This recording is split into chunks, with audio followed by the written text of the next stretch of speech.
సుఖాలతో సుగుణాల మెట్లపై నడిపించి కనిపించు అయ్యప్ప స్వామి. మకర సంక్రాంతి సజ్జోతివై అరుదెంచి మహిమలను చూపించు మణికంఠ స్వామి. కర్మబంధము బాపు ధర్మశాస్త్ర కలిభీతి తొలగించు భూతాధినేత.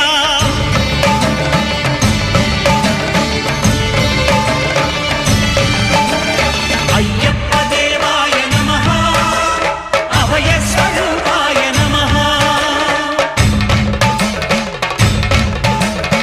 ఆద్యంతరహితమో నీ విశ్వరూపం, అజ్ఞానతిమిరం నణచు శుభదీపం. ఈ 4 దిక్కులు 14 భువనాలు పడిమెట్టుగా మారే ఇదో అపురూపం. అమరులెల్లరు